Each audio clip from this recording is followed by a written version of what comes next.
when you collect stuff, there's some highs and some lows. Sometimes you miss out on a deal. Sometimes you got ripped off.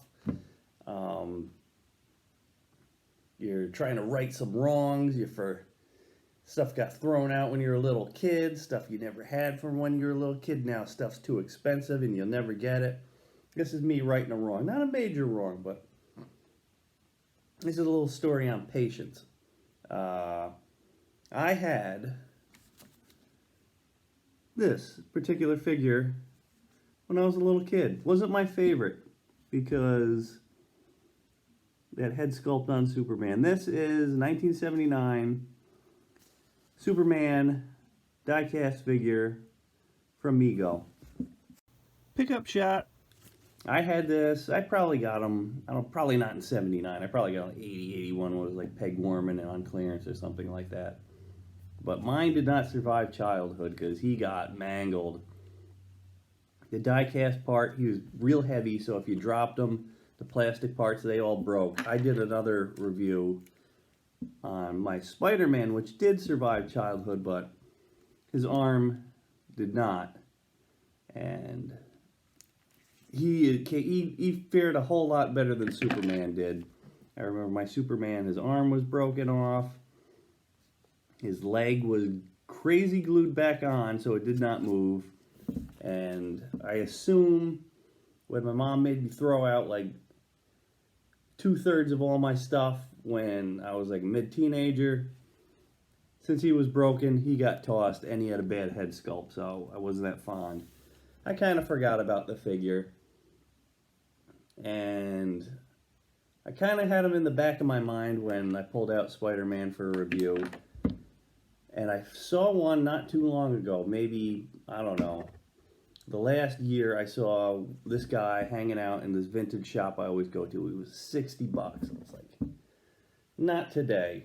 I would like that back in my collection because I'm a Mego maniac. I gotta collect all the weird Mego stuff. But I was like, $60, that's a little uncomfortable for. I'll do that when I got a few extra bucks. Christmas, I got a gift. My folks gave me some, couple bucks.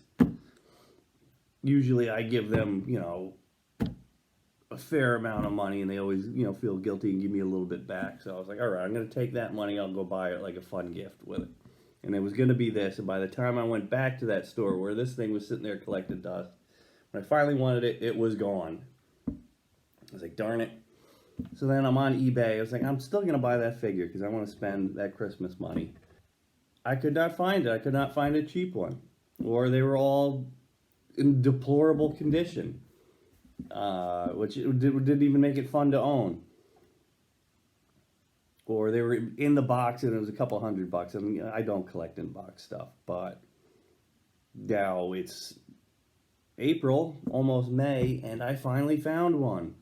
And this one was going for 40, and I did, make an offer, and I got them for, I think, 35 or something like that.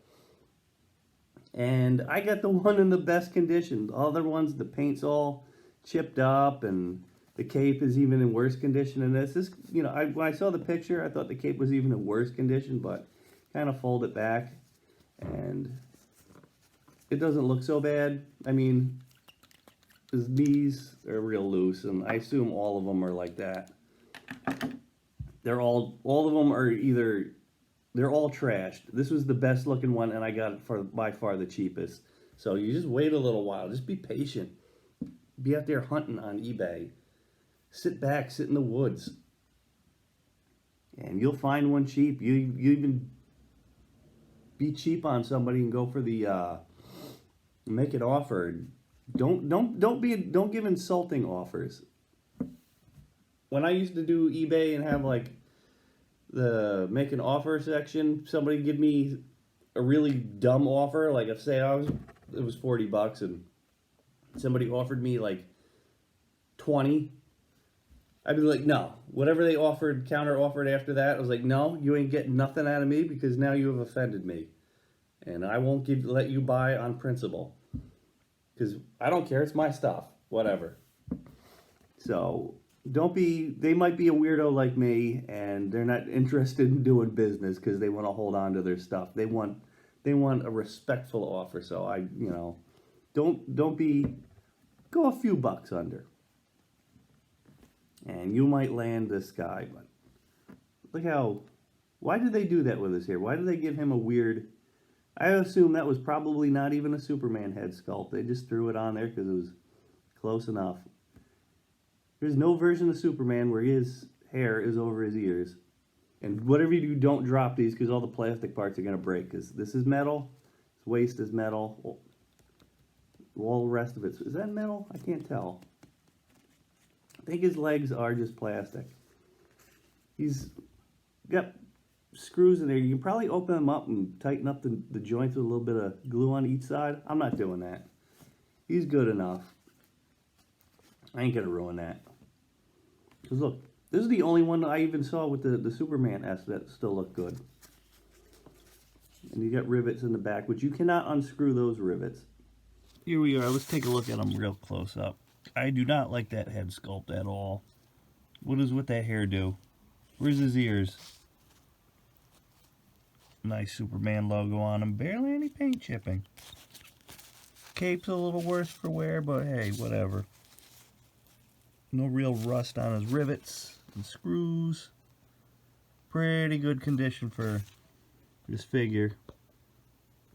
Why didn't they just upsize the sculpt on this Pocket Superman, his head? Better sculpt. That was another reason why I didn't mind throwing him out when I was a kid. I got it. This is part 1 of 2 because I actually got another Mego Diecast figure coming in the mail. I just couldn't help myself. Like, share, subscribe, comment, do all that stuff. I'll write back to you. I always write back to everybody.